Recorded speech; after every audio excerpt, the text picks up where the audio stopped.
के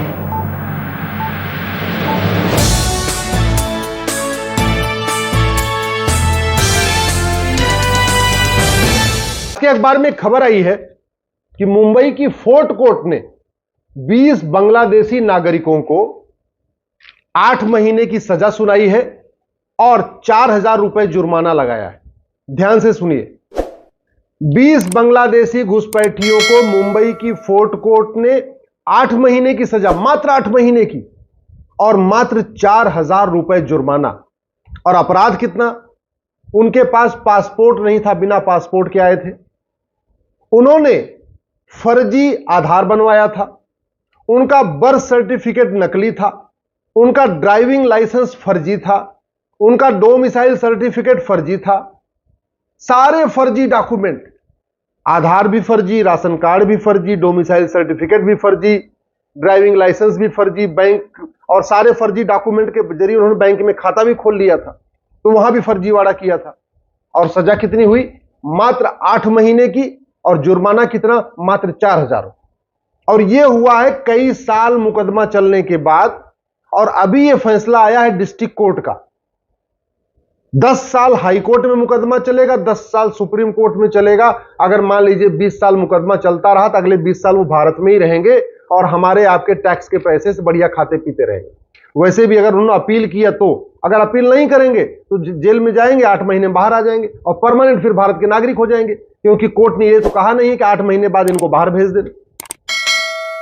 ये जो फैसला आया है ना, ये अपने आप दिखाता है कि भारत का कानून कितना सड़ा हुआ है, कितना घटिया है, और न्यायिक व्यवस्था कितनी सड़ी हुई है। मैं बार बार कह रहा हूं, पूरी दुनिया में घुसपैठ नहीं होती। अमेरिका में बिल्कुल घुसपैठ नहीं होती, सिंगापुर में बिल्कुल घुसपैठ नहीं होती, दुबई में बिल्कुल घुसपैठ नहीं होती, जर्मनी में बिल्कुल घुसपैठ नहीं होती, जापान में बिल्कुल घुसपैठ नहीं होती। भारत में घुसपैठ होती है क्योंकि कानून सड़ा हुआ है, न्यायिक व्यवस्था सड़ी हुई है, पुलिस व्यवस्था सड़ चुकी है। और एक दो नहीं, मैंने 2017 में पीआईएल फाइल किया था सुप्रीम कोर्ट में, वो मैटर आज भी चल रहा है। तब मैंने कहा था कि 5 करोड़ घुसपैठी आ चुके हैं भारत में, 5 करोड़। अब तो इनकी संख्या और बढ़ चुकी है। आप जरा सोचिए, घुसपैठियों को 8 महीने की सजा मिलेगी तो कैसे घुसपैठ बंद होगी? अच्छा, जिन 2 एजेंटों ने घुसपैठियों की मदद किया था उनको तो वो भी नहीं हुई। 2 एजेंटों ने इन 20 घुसपैठियों को बसाया था भारत में, उनको तो वो भी सजा नहीं हुई। तो फिर खौफ कैसे पैदा होगा? खौफ तब पैदा होगा जो घुसपैठियों की मदद करते हैं, जो घुसपैठियों से पैसा लेके आधार बना के देते हैं, राशन कार्ड बना के देते हैं, ड्राइविंग लाइसेंस बना के देते हैं, बर्थ सर्टिफिकेट बना के देते हैं, वोटर आईडी बना के देते हैं, बैंक में खाता उनका खुलवाते हैं। जब तक उनकी 100% प्रॉपर्टी जब्त करने, उनकी नागरिकता खत्म करने, उनको आजीवन कारावास, फांसी देने के लिए कानून नहीं बनेगा, तब तक घुसपैठ नहीं बंद होगी। तो सबसे पहले तो घुसपैठियों के मददगारों के खिलाफ कठोर कानून बनाना पड़ेगा, और दूसरा, भारत में घुसपैठ को राष्ट्र की सुरक्षा के लिए खतरा घोषित करना होगा। और राष्ट्र की सुरक्षा के लिए जो खतरा होता है उसके लिए हमारे पास कानून है एनएसए। तो सभी घुसपैठियों को पकड़ पकड़ के उनके खिलाफ एनएसए लगाना पड़ेगा। घुसपैठ को देश की एकता अखंडता के लिए खतरा घोषित करना होगा, और देश की एकता अखंडता के लिए जो खतरा होता है उसके लिए हमारे पास एक कानून है यूएपीए। जितने घुसपैठिए पकड़े जाएं उनके खिलाफ यूएपीए लगे। घुसपैठ को वेजिंग वॉर डिक्लेयर करना होगा। यह भारत के खिलाफ एक अप्रत्यक्ष युद्ध है, और यह कड़वी सच्चाई है कि घुसपैठ एक अप्रत्यक्ष युद्ध है। चंद घुसपैठिए आए थे, चंद मुगल आए थे और बाद में भारत में उन्होंने राज किया। चंद अंग्रेज आए थे, घुसपैठ किए थे, भारत में उन्होंने 200 साल गुलाम बना के रखा। चंद घुसपैठिए गए थे पर्शिया में, जहां 90% पारसी थे, उन्होंने पर्शिया को ईरान बना दिया। चंद घुसपैठिए आए थे गंधार में, उन्होंने गंधार को अफगानिस्तान बना दिया। चंद घुसपैठिए आए थे सिंध में, और बाद में वो सिंध आज की डेट में आपको पता है पाकिस्तान कहलाता है। ये घुसपैठ राष्ट्र की सुरक्षा के लिए खतरा है, घुसपैठ देश की एकता अखंडता के लिए खतरा है, घुसपैठ एक वेजिंग वॉर है, घुसपैठ एक ऑर्गेनाइज क्राइम है, संगठित अपराध है। कोई उनको मदद करता है, कोई आधार बनाता है, कोई राशन कार्ड बनाता है। इसलिए घुसपैठियों की 100% प्रॉपर्टी जब्त करने और आजीवन कारावास फांसी देने के लिए कानून बनाना पड़ेगा। और जो लोग घुसपैठियों की मदद करते हैं उनको भी घुसपैठियों के साथ साथ उनके खिलाफ एनएसए लगाना होगा, यूएपीए लगाना होगा, वेजिंग वॉर लगाना होगा, गैंगस्टर एक्ट लगाना होगा। अब यूपी में ऑर्गेनाइज क्राइम के लिए गैंगस्टर एक्ट है, ऐसे ही महाराष्ट्र में ऑर्गेनाइज क्राइम के लिए मकोका है, लेकिन घुसपैठियों के खिलाफ मकोका लगाया नहीं, क्योंकि मकोका में ऐसा कहीं लिखा ही नहीं है कि हां घुसपैठ भी एक ऑर्गेनाइज क्राइम है।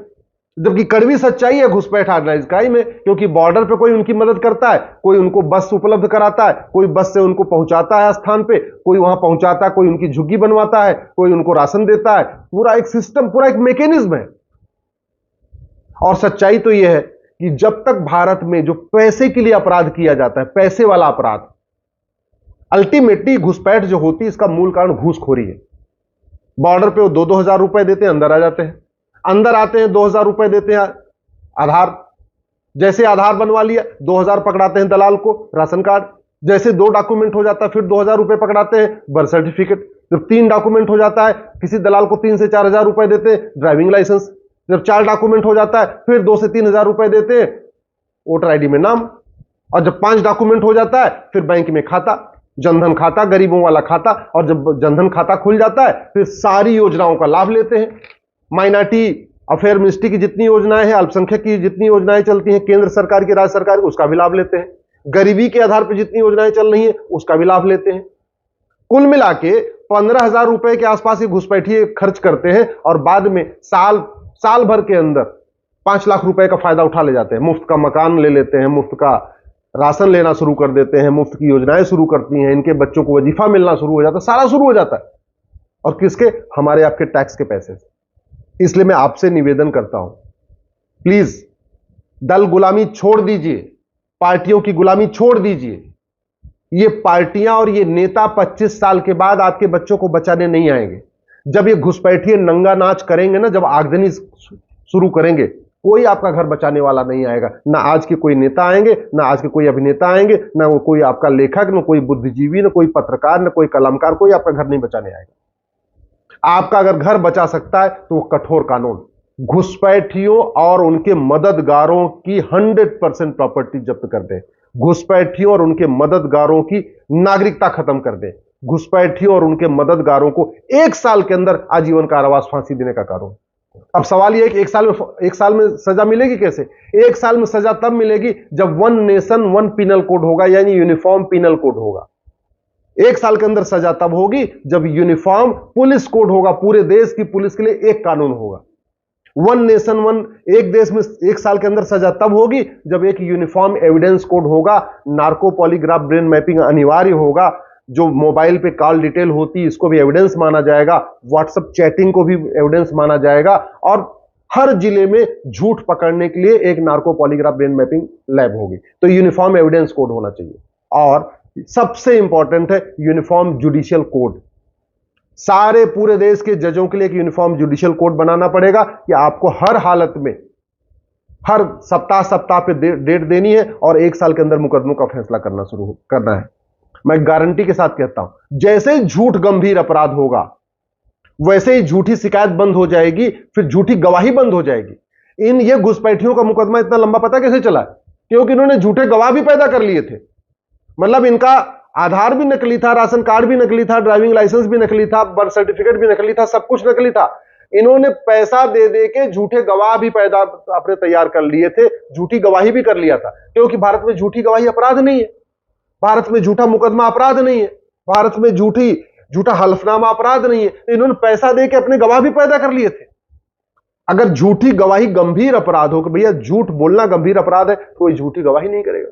नार्को पॉलीग्राफ ब्रेन मैपिंग अनिवार्य हो जाए तो साल भर के अंदर इनकी पूरी एक सप्ताह के अंदर पूरी सच्चाई पता चल जाएगी। इसलिए मैं आपसे निवेदन करता हूं, इस वीडियो को अधिक से अधिक शेयर करिए। और एक बात याद रखिए, आज के नेता, अभिनेता, लेखक, बुद्धिजीवी, पत्रकार, कलमकार 25 साल के बाद आपके बच्चों को बचाने नहीं आएंगे। आपके आने वाली पीढ़ियों को अगर बचाएगा तो कठोर कानून। इसलिए मैं आपसे निवेदन करता हूं, दल गुलामी छोड़िए, पार्टियों की गुलामी छोड़िए और कठोर कानून की मांग करिए।